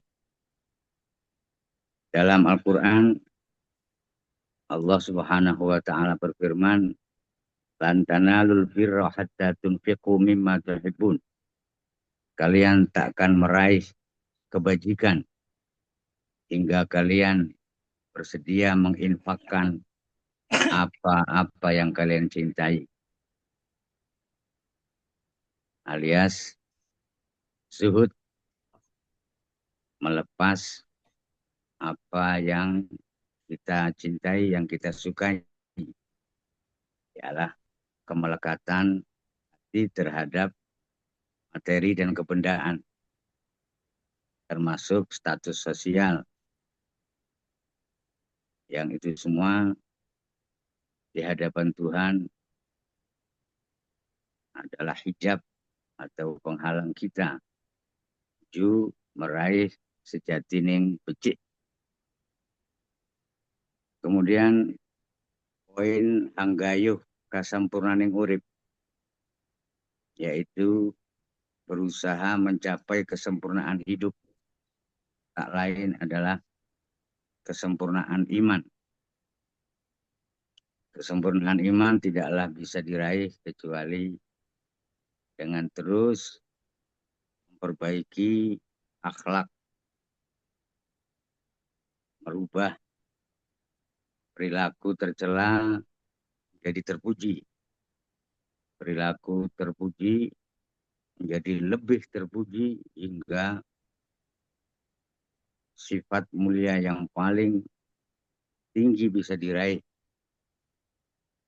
Dalam tasawuf Islam, tidaklah kesempurnaan iman diraih kecuali dengan terus menyempurnakan akhlakul karimah. Kalau dalam bahasa nasional kita, sifat kemanusiaannya bersifat adil dan beradab. Yang ketiga adalah poin berbudi bawa laksono. Berbudi artinya berakhlak mulia. Bawa laksono artinya berjiwa besar. Dalam arti tak segan memuji siapa saja yang berjasa, sekaligus tak segan menghukum siapa saja yang bersalah demi tegaknya kewibawaan. Ini adalah sifat patriotik yang tidak pandang bulu, yang harus diterapkan oleh setiap insan paripurna, khususnya mereka yang menjabat atau memimpin pemerintahan.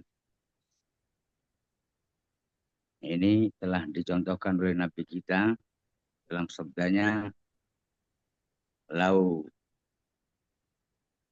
kanat Fatimah saraqat laqata'tu yadaha. Seandainya Fatimah, putri tercintaku, mencuri, maka aku sendiri yang akan memotong tangannya. Ini adalah contoh teladan dari Rasulullah yang harus kita ikuti, bahwa sebagai wakil Tuhan di bumi hendaklah menerapkan hukum suci tanpa pandang bulu, walaupun anaknya sendiri kalau memang menyalahi hukum hendaknya dihukum sebagaimana undang-undang yang berlaku. Itu semua selaras dengan tasawuf Islam yang hanya beda di bahasa saja.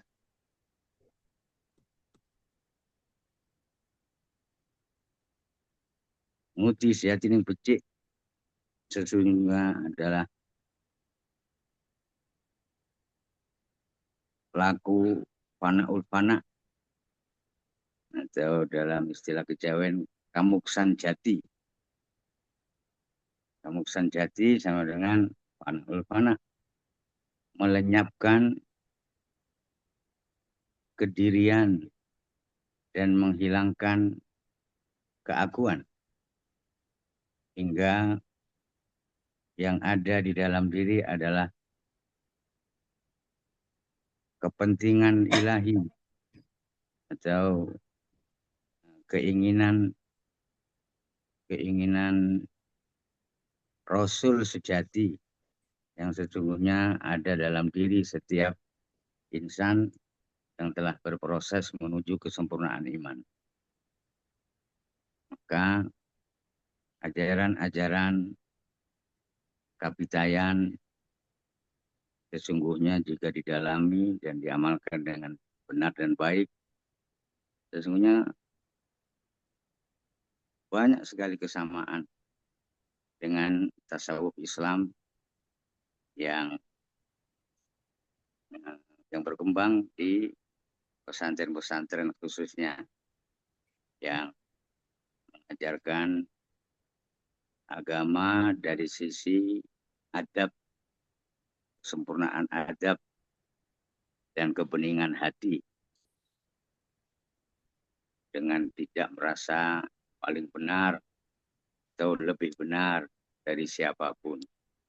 Dengan begitu, dimanapun kita berada, kita akan bisa memberikan warna kebenaran dengan bijaksana, merendahkan apalagi menyalahkan, lebih-lebih mengkafirkan kelompok lain atau agama lain. Demikian Mbak Vera, saya sampaikan, kurang lebih mohon maaf. Assalamualaikum warahmatullahi wabarakatuh. Assalamualaikum warahmatullahi wabarakatuh. Terima kasih Gus Nizam atas tanggapan dari perspektif agama Islam yang memberi penjelasan bahwa ajaran kapitayan itu sangat selaras dengan ilmu-ilmu ketasawufan, hanya berbeda di istilah saja. Kita masuk ke sesi diskusi dan tanya jawab, tapi sambil menunggu sesi ini kita kedatangan tokoh besar ini, Bapak Engkus Ruswana. Selamat malam Pak Engkus. Malam, Rahayu. Rahayu. Terima kasih Pak Engkus sudah rawuh di jagungan online kita.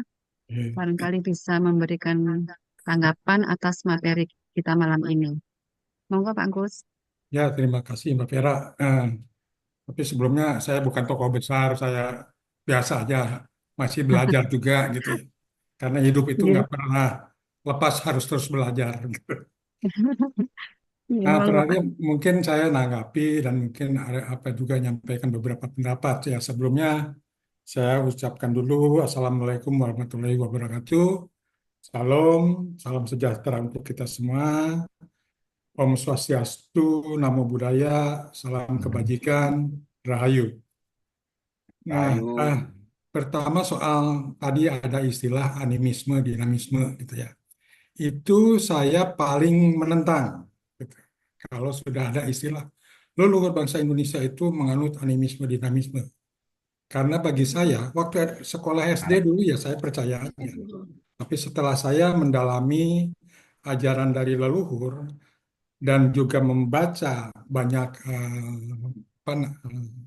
tulisan-tulisan maupun pendapat-pendapat dari para ahli, akhirnya saya tidak percaya dengan animisme dinamisme itu. Jadi itu semata-mata stigma yang diciptakan oleh kolonial dalam rangka menjajah bangsa Indonesia. Karena ada suatu teori Taylor atau apa saya lupa nama ininya, tapi menyatakan bahwa eh, untuk menguasai suatu bangsa, maka putuskanlah hubungan mereka dengan leluhurnya, supaya mereka dibuat tidak bangga dengan leluhurnya, sehingga kalau tidak ada kebanggaan, mudah untuk diatur, dibelokkan, diarahkan gitu. Itu salah satunya. Nah, kenapa saya menolak animisme? Karena dalam teori Taylor, animisme itu adalah tahap atau sistem keyakinan yang paling dasar dari animisme, dinamisme, totanisme, terus ada terakhir monoteisme gitu ya.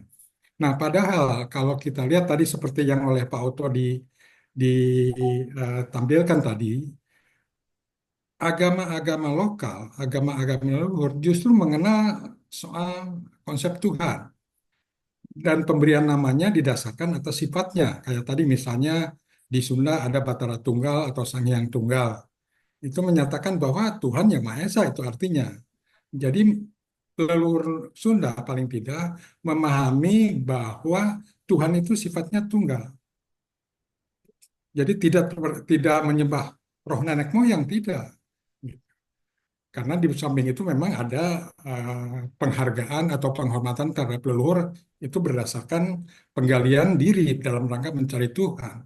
Karena dalam mencari Tuhan itu kalau di ajaran leluhur kita itu bukan keluar diri tapi ke dalam diri. Maka ketemulah konsep dua di mana diwujudkan dalam lingga dan yoni.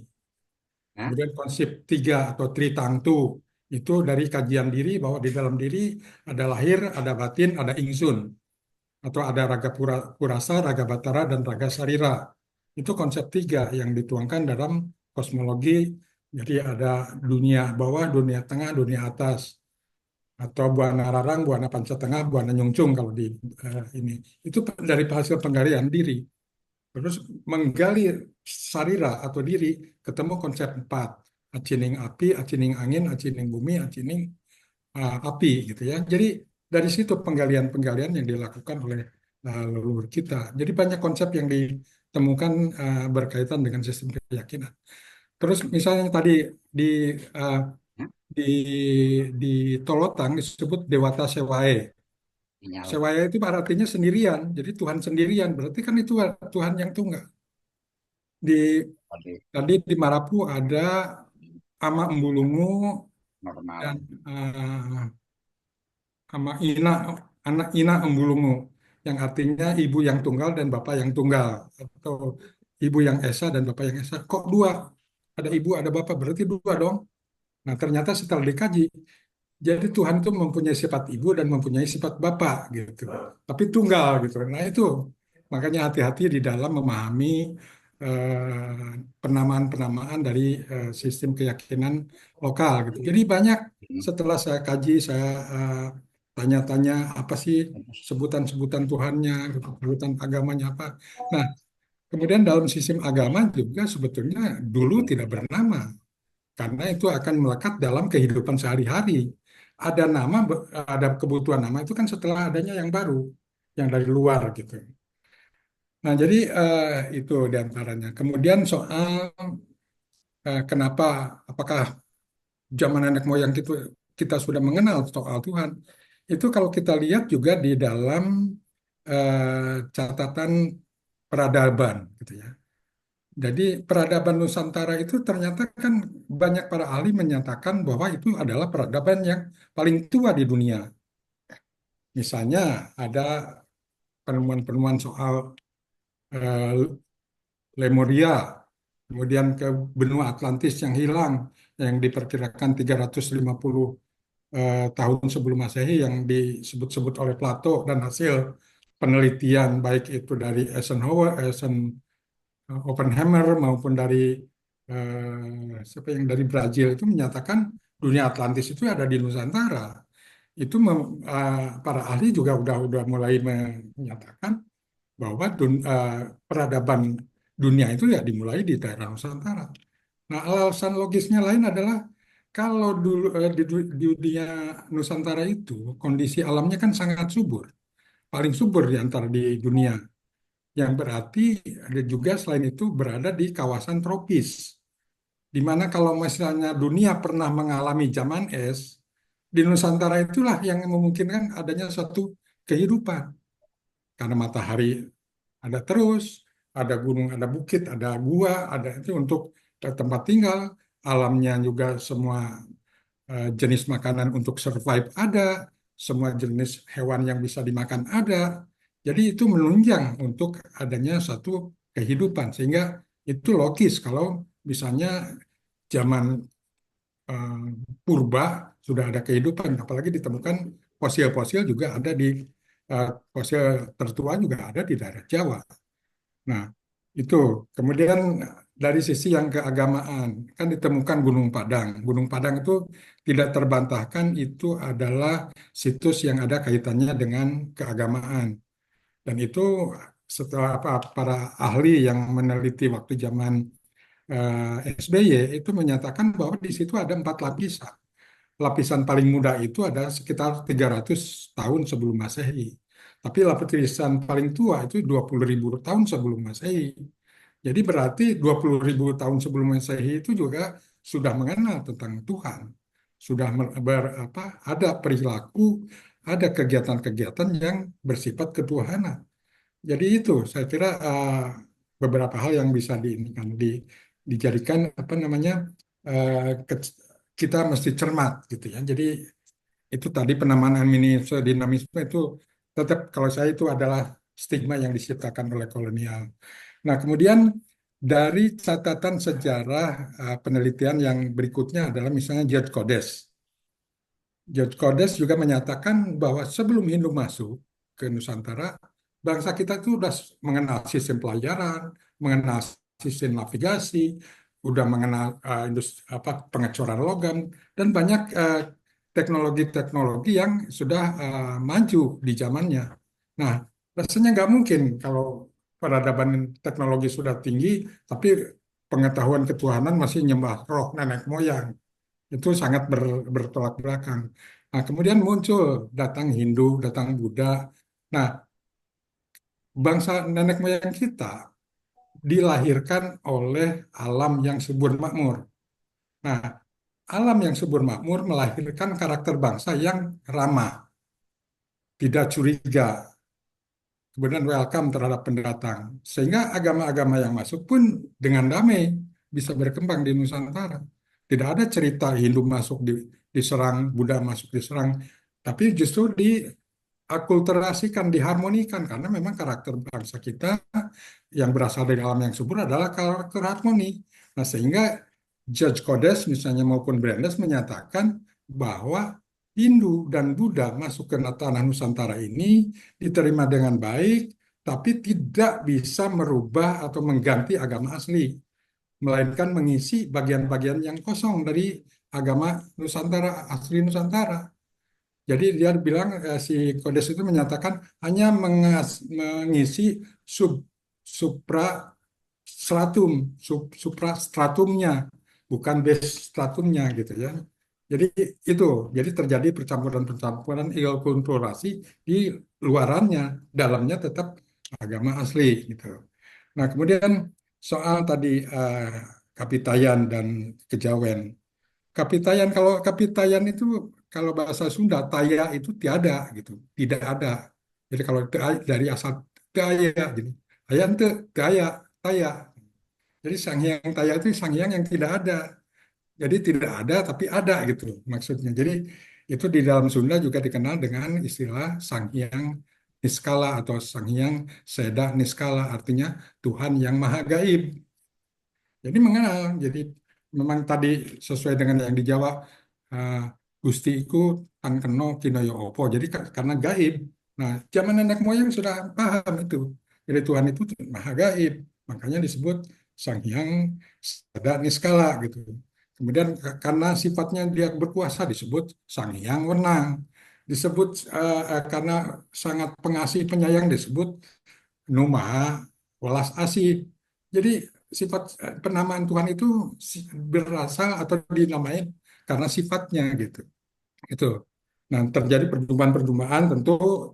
Nah, akhirnya terjadi ini. Kemudian kalau ada juga pendapat dari Dokter Akri ya, Andreas Akri dari dia itu dari dosen di Prancis, dia orang Itali. Waktu dia datang ke Unhi di Denpasar, dia menyatakan tidak mungkin nenek moyang bangsa itu Nusantara itu animis dinamis.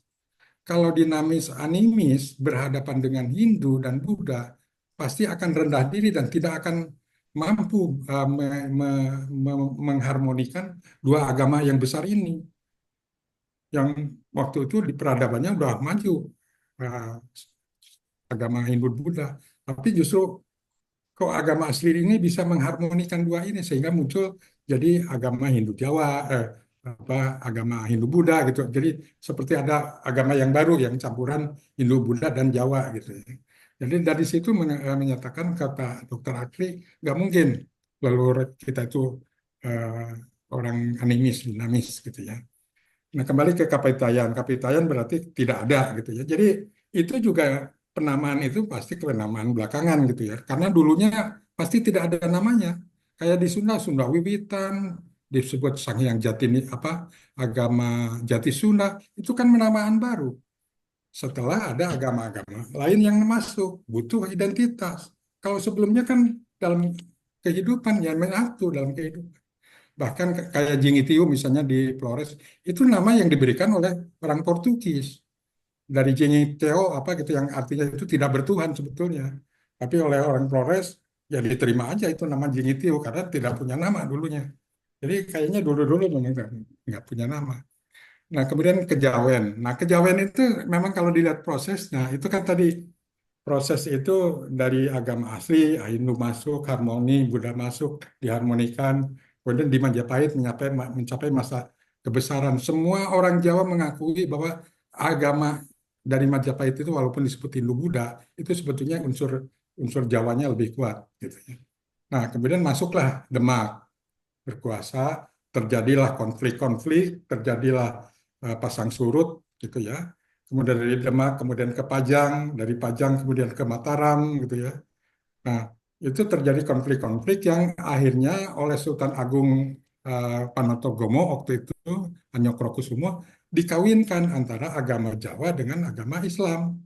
Sehingga melahirkan apa yang disebut dengan kejawen itu. Dari mulai penanggalan, dari mulai itu dikawinkan. Sehingga warna asli agama Jawa menjadi tercampur. Itulah yang kemudian muncul istilah kejawen. Dan itulah kemudian belakangan muncul di istilah aliran kebatinan, aliran kerohanian. Nah, aliran kerohanian, kebatinan itu kan bahasa Arab sebetulnya. Nah, kalau agama, kalau kita lihat di buku-buku naskah kuno, seperti saya lihat di Amanat Galunggung ya, yang di buku kuno di Sunda, kemudian ada Sewaka Dharma, ada Siksa Kandang Karusian, sudah muncul itu kata agama. Tapi pengertian agama di situ adalah A itu patokan atau tatanan, gamma itu aturan, tatanan.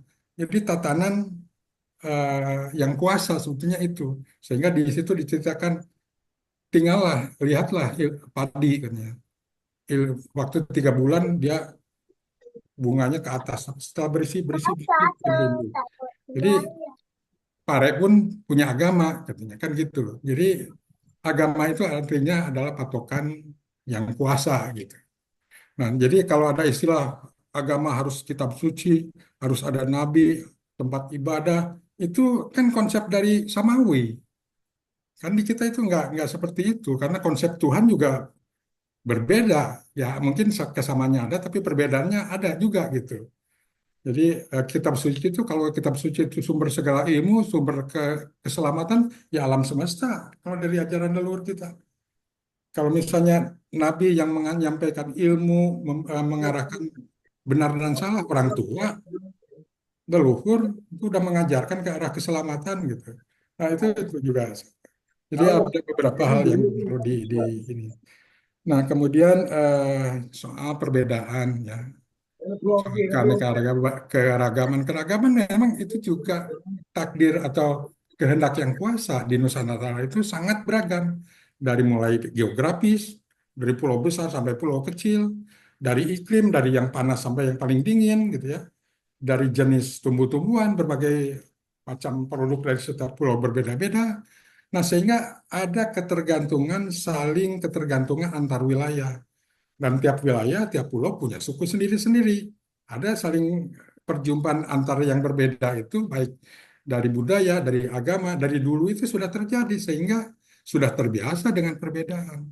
Nah, di sejarah pun diceritakan bahwa, ini penulis, bahwa peradaban yang setelah Atlantis itu, yang baru tercatat kan mulai ada itu Salakanagara dari Banten ya, wilayah Banten Salakanagara, kemudian dilanjut Tarumanagara. Dari Tarumanagara kemudian menjadi Sunda Galuh dan Pajajaran. Nah, salah satu putra Sunda, Sang Hyang apa Pangeran Maniminya kawin dengan putri dari Kalingga, Dewi Parwati. Maka berdirilah kemudian menjadi Mataram kuno. Dari Mataram kuno kemudian jadi Madang, dari Madang kemudian Kahuripan, kemudian jadi Kadiri, Singosari, Majapahit, terus Demak, kemudian Mataram, kemudian Batavia, Republik Indonesia. Jadi peradaban pun dimulai dari Jawa Barat ke Jawa Tengah, ke Jawa Timur, balik lagi ke Jawa Tengah waktu Demak, balik lagi ke Jawa Barat waktu waktu POC Mungkin sampai sekarang gitu. Pak Ya, Angkus ya, tanggapannya satu menit lagi. ya, oke. Nah, Jadi kita sudah lewat. itu sebetulnya tadi konsep-konsep soal Sang Hyang apa namanya Kapitayan dan konsep tentang Tuhan, leluhur kita tidak lebih rendah gitu ya. Artinya konsep tentang ketuhanan itu kita zaman nenek moyang kita itu udah mencapai ke pemahaman seperti itu. Jadi animisme, dinamisme saya selalu tolak gitu ya. Mari kita berargumentasi kalau memang itu. Tadi contoh Gunung Padang, ya, terus yang di Cipari, di Kuningan, banyak situs-situs yang membuktikan leluhur kita sudah maju, gitu, sudah dalam bertuhan. Cuma konsep-konsep tadi lah yang berbeda, terutama konsep bersembahyangnya, gitu. Karena di konsep ajaran leluhur itu, ya Tuhan itu ada dalam diri setiap orang. Justru amalan ketuhan itu ya berlaku kalau kita ketuhanan, makanya istilah ketuhanan berarti ada Tuhan ada pada diri setiap manusia. Makanya kalau Tuhan Maha Suci, berbuatlah kesucian. Tuhan Maha Belas Kasih, berbuatlah kita belas kasih. Itu dalam pengamalannya gitu. Bukan mementingkan muja-muja gitu. Enggak kalau di ajaran leluhur. Saya kira seperti itu sih intinya ya. Itu barangkali ya Ya, mohon maaf kalau ini. terima kasih Pak Angkus atas tanggapannya yang begitu luar biasa. Kita menginjak seksi tanya jawab ini di kolom chat ada yang mau bertanya, Romo Oto dari Pak Ivan Lukman, monggo.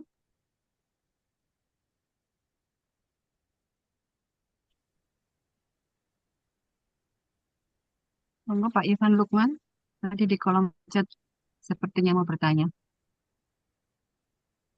Oke, terima kasih Bu. Selamat malam semuanya. Selamat malam Pak Oto. Selamat malam Pak.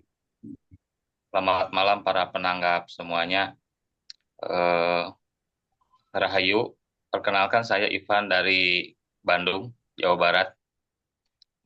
Tema yang cukup menarik untuk malam ini, Kapitayan versus Kejawen gitu ya, kalau nggak salah baca itu. Tapi saya ingin terima kasih ke Pak Oto yang telah memaparkan materinya yang menurut saya cukup bagus. Ada sedikit, mungkin pertama saya ingin tanggapan dulu, mungkin beberapa menit lah sedikit, tentang negara lah, tentang peran negara dalam mewadahi aliran, dalam mewadahi agama-agama lokal yang ada di Indonesia. Dari dulu saya sangat concern sekali bahwa yang diakui agama itu ingin saya, mungkin keinginan semua gitu kan, bahwa yang diakui itu bukan hanya 6 agama saja, tetapi ada juga agama-agama lokal yang diakui secara resmi oleh negara, bukan hanya sekedar kalimat kepercayaan kepada Tuhan Yang Maha Esa. Itu inginnya saya. Dan syarat-syarat untuk agama itu kalau bisa sih dirubah. Misalkan harus ada kitab suci dan lain sebagainya. Itu yang pertama. Yang kedua, kalau melihat dalam perspektif tadi Bapak dari penanggap dari Islam itu tentang tasawuf Islam, saya sangat sepakat sekali bahwa antara Kapitayan dan termasuk Kejawen juga itu kaitannya sangat erat sekali dengan tasawuf dalam Islam. Harapan saya ke Bapak, ke semuanya, mudah-mudahan keberagaman ini bisa kita pertahankan. Saya sebagai generasi muda sangat bersyukur sekali bisa mengenal Bapak-Bapak meskipun melalui Zoom. Mudah-mudahan harapan saya ke depannya ini tetap berjalan, tetap baik untuk menuju Indonesia yang lebih baik lagi. Karena tantangan di masa depan itu, khususnya untuk Indonesia itu adalah yang paling mudah adalah di kotak-kotakan antara satu kepercayaan dengan kepercayaan yang lain. Mudah-mudahan dengan salah satunya adanya webinar ini menjadi pencerah bagi kita semua. Pertanyaan saya buat Bapak Oto. Bapak Oto, mohon maaf, pertanyaan saya ini, apakah ada sumber-sumber yang tertulis, misalkan prasasti atau lontar-lontar atau apapun namanya, atau naskah-naskah kuno yang menceritakan tentang awal mula tentang Kapitayan?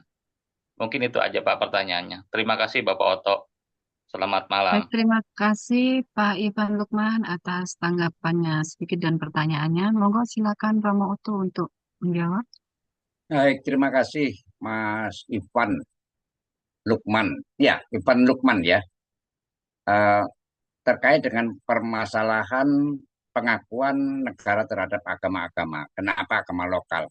Sebenarnya agama-agama lokal yang ada di Indonesia itu sudah ada satu pengakuan dalam bentuk satu general. Jadi secara universal, yaitu dengan kepercayaan terhadap Tuhan Yang Maha Esa, di mana keputusan MK, Mahkamah Konstitusi, sudah memutuskan bahwa kepercayaan terhadap Tuhan Yang Maha Esa itu setara dengan agama. Hanya di dalam KTP, kita tahu bahwa agama-agama lokal itu sangat banyak sekali. Sehingga tidak mungkin atau masih dalam satu proses jangka panjang kita. Kalau agama itu ditulis sesuai dengan agama lokal, kita bisa membayangkan berapa jumlah ya agama lokal dan berapa jumlah KTP yang harus dicetak, berapa jumlah biaya yang harus dikeluarkan oleh negara. Ini yang masih belum memungkinkan. Tetapi satu contoh saja, saya mengatakan satu contoh.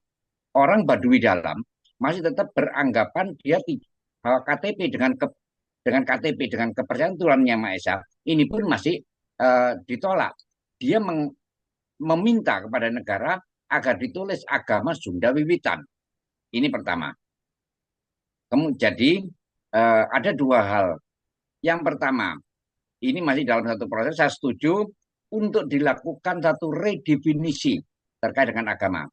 Kalau kita melihat di dalam Kamus Besar Bahasa Indonesia, KBBI, maupun para pendapat-pendapat ahli terkait dengan apa itu agama, maka tidak ada satupun dari KBBI maupun dari pendapat para ahli, misalnya Sultan Takdir Ali Sabana, Hamka, dan sebagainya, yang menyatakan bahwa sesuatu agama itu harus memiliki satu kitab suci, harus memiliki nabi, harus ada satu Tuhannya. Kalau itu hanya muncul di dalam agama, pengertian agama yang disebut dengan agama ad-din atau agama samawi. Ini yang pertama. Kemudian yang kedua, sumber-sumber referensi, Mas Ivan bisa membaca. Misalnya buku tulisannya Profesor Endra, ya Endra. Ini misalnya agama Jawa, misalnya agama asli Jawa. Ini satu. Kemudian dari buku-buku filsafat Jawa, misalnya hakikat agama Jawa, banyak yang bisa kita lihat di dalam buku-buku tersebut.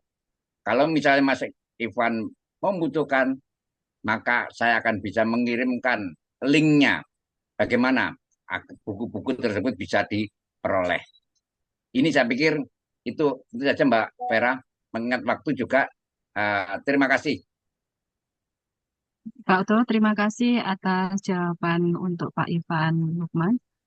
Karena ini waktu sudah melebihi dari yang kita sepakati, barangkali Pak Oto langsung closing statement aja. Silakan Pak Baik, Oto. terima kasih. Saya hanya ada sedikit saja bahwa memang betul Mas Mismanto, Romo Mismanto, Kapitayan mempunyai ada dua kata yang bahasa aslinya, bahasa dasarnya, yaitu toya dan pitaya. Pitaya adalah merujuk kepada istilah yang sekarang menjadi kepercayaan terhadap Tuhan yang Maha Esa. Tetapi yang perlu saya garis bawahi bahwa tidak ada istilah aliran kepercayaan. Yang ada adalah penghayat kepercayaan terhadap Tuhan yang Maha Esa. Karena apa? Kalau aliran, maka ini akan mempunyai bahwa kepercayaan terhadap Tuhan yang Maha Esa itu menjadi satu sistem. Sedangkan yang lain itu adalah subsistem. Nah, ini yang disebut dengan aliran. Misalnya pada satu agama Islam misalnya, Islam sebagai satu sistem, maka subsistemnya, alirannya ada Wahidiyah, ada ini, ada itu dan sebagainya. Ini. Kemudian yang kedua, saya hanya sedikit ada istilah ya, akeh wong sing ngrasake tresno namung gur setitik wong sing ngrasakne hakikate tresno. Banyak orang yang dapat merasakan cinta, tetapi hanya sedikit orang yang dapat merasakan hakikat cinta. Dan hubungan kita dengan Tuhan adalah aku pancen wedi kelangan kue. Nanging aku luwe wedi yen kue ora nemu bunga mergo aku. Aku memang takut kehilangan kamu, Tuhan. Tetapi saya lebih takut kalau Tuhan tidak dapat atau Tuhan tidak dapat memberikan kebahagiaan karena jadi kita saya ulangi, saya memang takut kehilangan Tuhan, tetapi saya lebih takut jika orang lain tidak menemukan kebahagiaan karena Tuhan. Sehingga kita di sini harus pasrah, yakin kepada Tuhan. Terima kasih dan salam rahayu, rahayu, rahayu. Baik, terima kasih Pak Oto yang sebagai narasumber telah memaparkan tema yang begitu menarik, begitu lugasnya, begitu istimewanya sehingga kita semua bisa teredukasi dengan wawasan yang bertambah. Terima kasih banyak Pak Oto atas pemaparannya. Terima kasih juga untuk para tokoh agama yang sudah hadir dan menanggapi tema kita malam ini.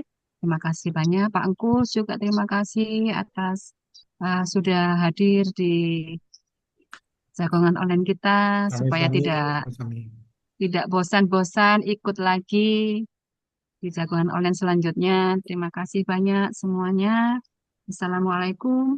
Salam sejahtera, shalom, Om Swastiastu, Namo Buddhaya, salam kebajikan, Om Rahayu, Swastiastu. Rahayu. Rahayu. Salam semua saudara. Salam semua Baik, saudara. kembalikan ke host kita, Mbak Bulan. Baik, terima kasih disampaikan kepada moderator kita pada malam hari ini dengan Mbak Vera yang sudah memandu jalannya diskusi kita yang sangat gayeng ya pada malam hari ini. Semua tertarik. Terima kasih narasumber Bapak Romo Uto, Bambang Wahyudi yang telah memaparkan menambah wawasan buat kita semua yang sangat menarik dan sangat bermanfaat. Wawasan kita tentang ajaran-ajaran spiritualitas kearifan lokal yang belum banyak kita ketahui. Tadi sudah disampaikan Pak Oto yaitu tentang Kapitayan dan Kejawen ya.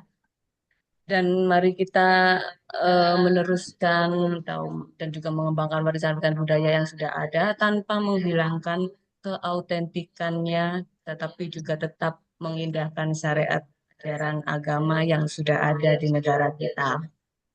Baik, Bapak Ibu, diharapkan kita bisa tetap saling menghargai budaya yang beraneka ragam ini, sehingga dengan merayakan perbedaan, baik perbedaan agama maupun budaya ini, semoga bisa tercipta toleransi umat beragama maupun antar budaya. Baik, terima kasih kepada pemateri Bapak Romo Uto dan juga kepada seluruh tokoh rohaniawan IMP yang sudah memberikan tanggapannya. Ada Gus Nizam, Pendeta Andri Purnawan, Romo Suwono, Romo Niswanto, dan Johan Ajuan, Romo Jusikwensi, dan juga Bapak Angkus. Terima kasih kepada seluruh peserta yang sudah menghadiri jagongan. Dan jangan Terima lupa untuk kasih lagi. menggiling absensinya untuk mendapatkan e-sertifikat. Sampai jumpa Senin depan dan salam semua saudara. Assalamualaikum. Salam semua saudara. Salam semua saudara. Waalaikumsalam. Terima kasih Terima semuanya. kasih Romo Uto.